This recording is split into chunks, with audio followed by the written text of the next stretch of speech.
Ancient History of Israel. Chapter 11. Jewish Life in the Diaspora, a Candle in the Dark.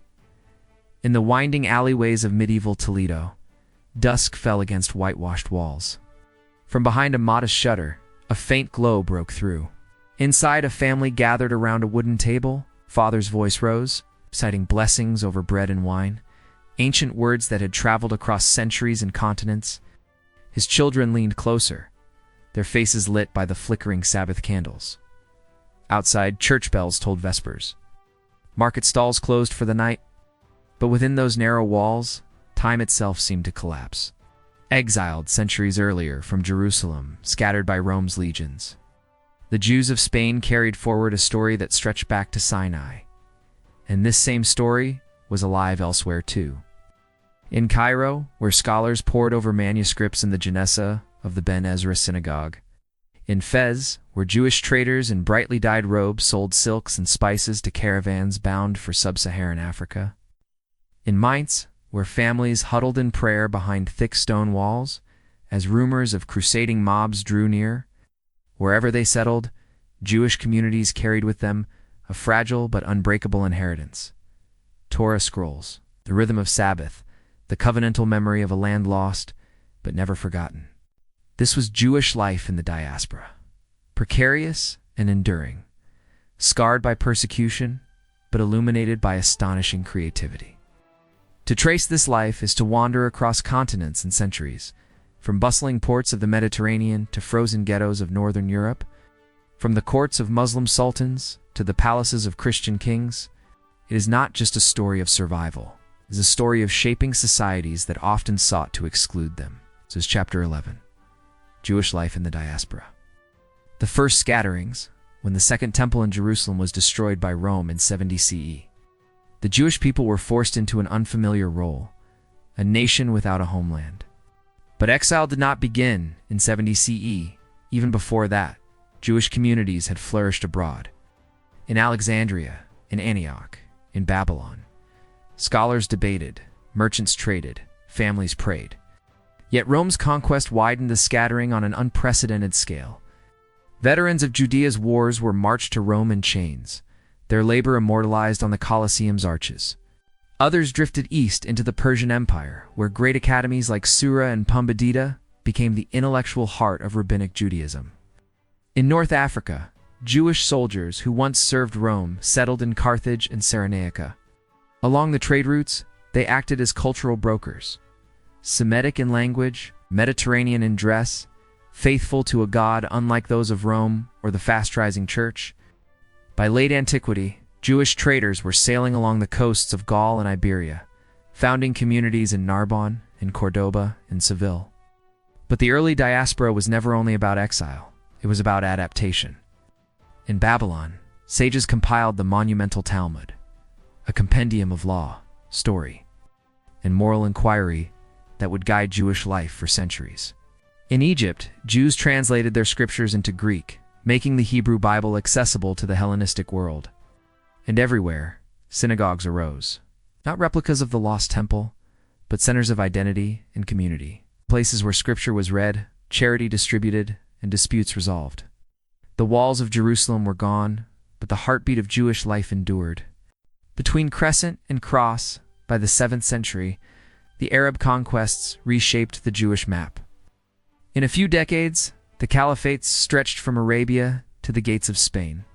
For Jews, this meant new opportunities and new uncertainties. In Baghdad, under the Abbasids, Jewish merchants became part of a vast network. The Rodhanites, fluent in multiple languages, they traversed deserts, rivers, and seas.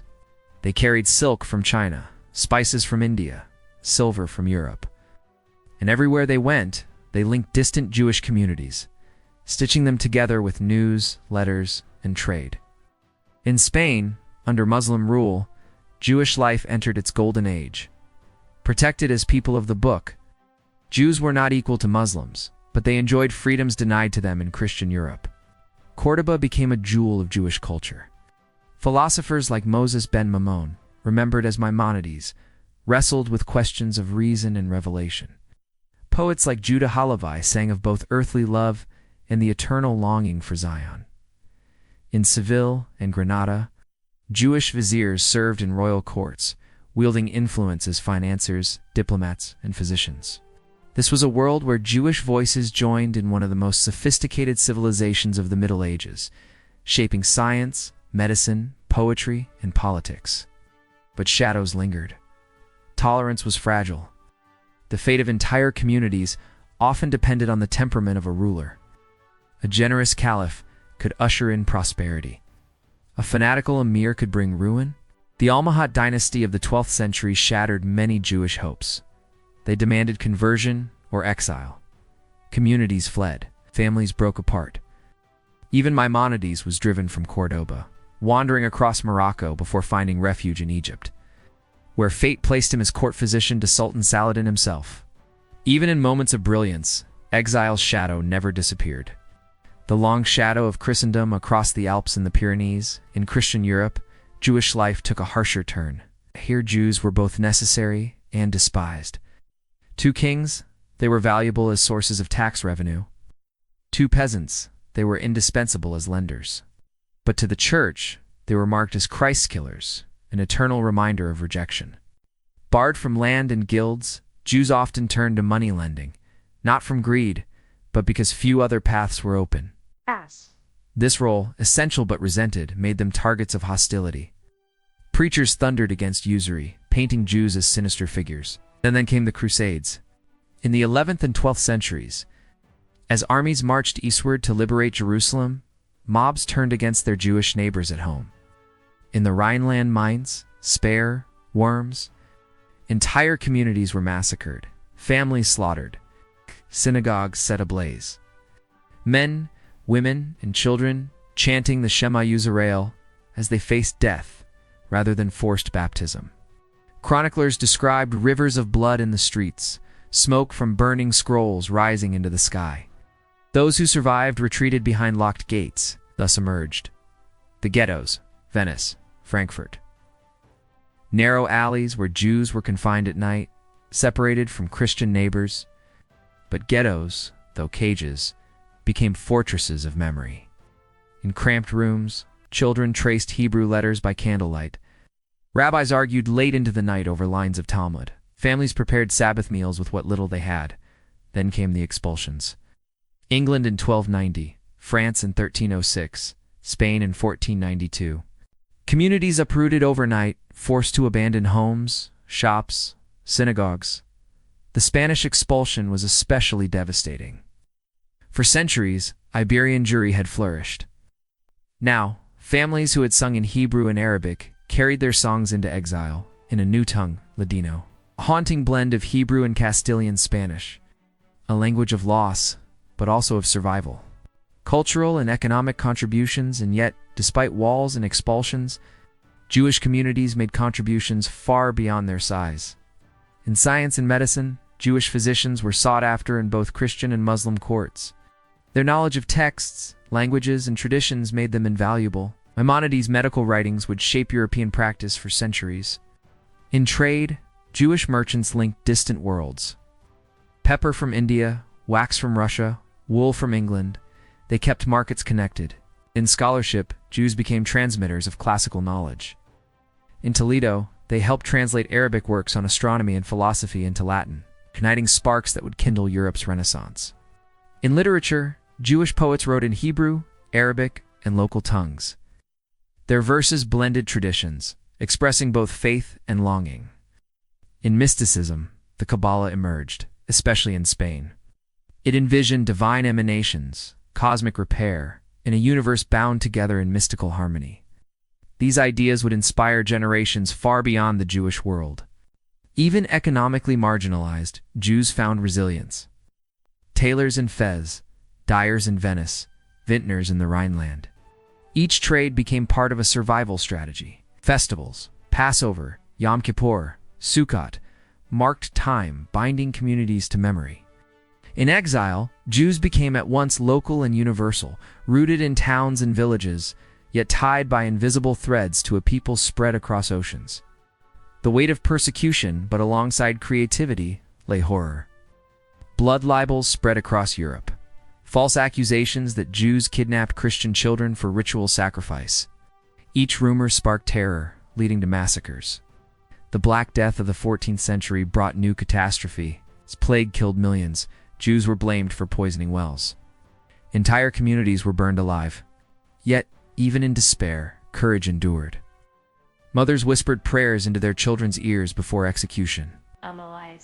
Rabbis composed hymns of faith as flames consumed their synagogues. The diaspora was not just exile, it became a crucible, forging a people who endured suffering without losing memory.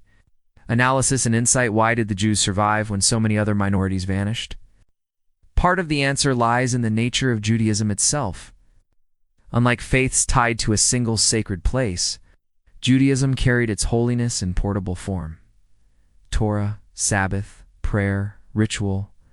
A destroyed temple did not mean a destroyed religion. As equally vital was peoplehood. Jews were not only members of a faith, but of a family, a worldwide kinship. Expulsion from one land meant resettlement in another, where fellow Jews offered refuge. Marginalization also brought adaptability. Shut out of power, Jews carved niches in finance, medicine, and scholarship. Paradoxically, exclusion made them indispensable and resilient. And exile itself reshaped Jewish thought.